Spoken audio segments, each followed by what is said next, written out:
We're going. Morning, everybody, on this beautiful Sunday, December the 18th, just a few days before Hanukkah and a week before Christmas.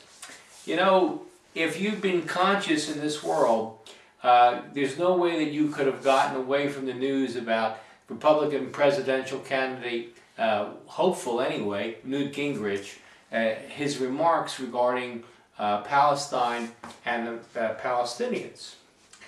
He claimed that there really is no separate identity for those people apart from the greater Arab nation. Now, I've written extensively on this subject myself over the years, both in my book and elsewhere as well. As you know by now, I've done extensive doctoral studies in this field. But you know, there are a few points in particular that I want to share with you today regarding Newt's comments.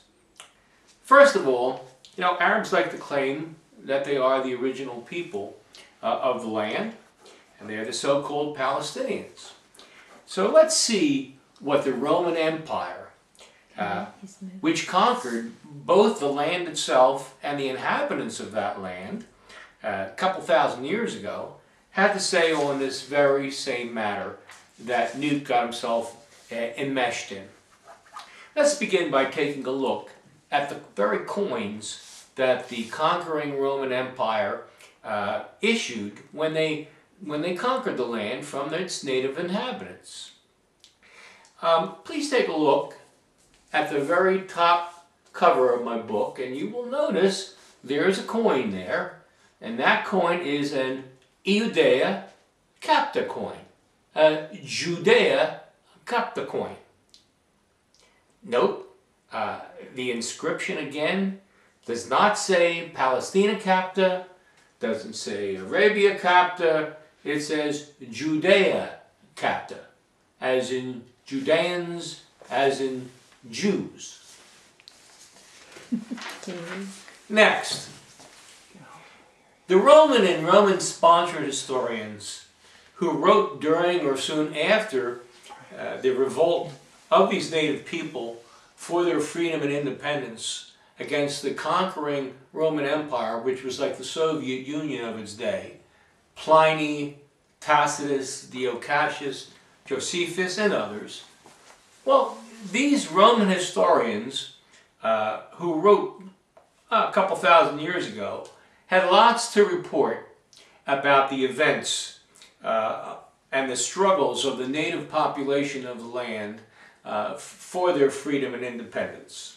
So let's see what some of those ancient Roman historians called the land and the people who inhabited that land themselves.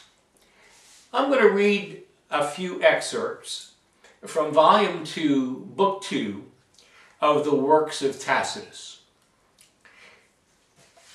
So please forgive me if I'm going to quote them directly. I'm going to have to read them verbatim for you. These are the excerpts. And I quote, "The Emperor Vespasian succeeded to the command. It infuriated his ire that the Jews were the only nation which had not yet submitted." He goes on to say, "Titus was appointed by his father, Vespasian, to complete the subjugation of Judea.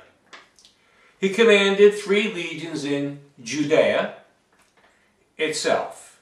To these he added the 12th from Syria and the 3rd and 22nd from Alexandria.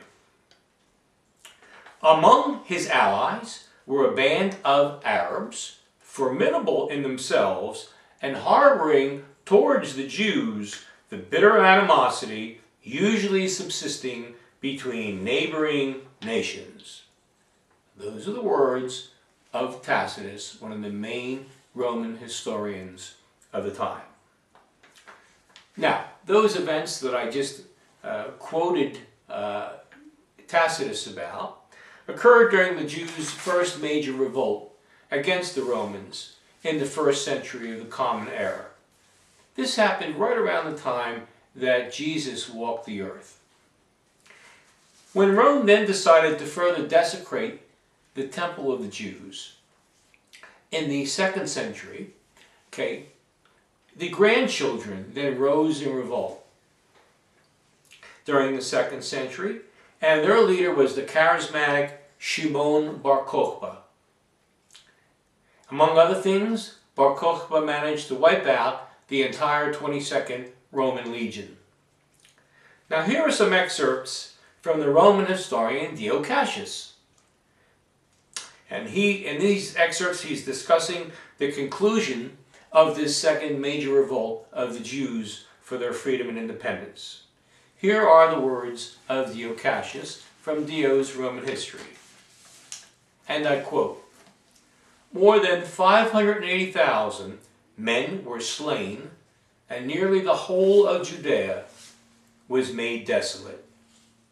Many Romans, moreover, perished in this war. Therefore Hadrian, the new emperor, in writing to the Senate, did not employ the opening phrase commonly affected by the emperors, 'I and the legions are in health.'" And this second revolt that Dio Cassius was writing about had another result, one which directly connects to Newt Gingrich's comments.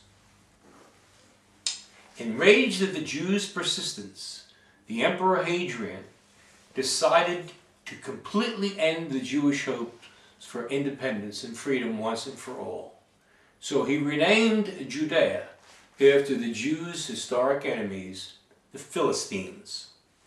He named Judea Syria Palestina. By the way, the Philistines, the Philistines were the sea people. These were the invaders coming from the islands far away from the coast that the Egyptians wrote about in their own records, and we hear about them also in the Hebrew Bible. These are the Philistines of David and Goliath stories, and Samson and Delilah, and so forth. Now, listen very carefully to what I'm going to say next about these Philistines. Not only were the Philistines not Arabs, but they were not even Semites, my friends. They were Greek invaders from the islands off of Crete. The vast majority of Arabs got to the land of the Jews the same way those same Arabs got to the lands of the non-Arab Egyptians, the non-Arab Syrians, the non-Arab Iraqis, the non-Arab North Africans, the non-Arab Iranians, and the non-Arab peoples who lived on the Indian subcontinent and beyond. In the 7th century, the Common Era, the Arabs burst out of the Arabian Peninsula and they spread their jihad north, south, east, and west, conquering and massacring millions of non-Arab peoples and settling and colonizing those non-Arab peoples' lands. Copts, Kurds, Black Africans, native Jews, Berbers, and others as well. So I'll let you decide. Was Newt correct or wasn't he? Have a great day. Oops.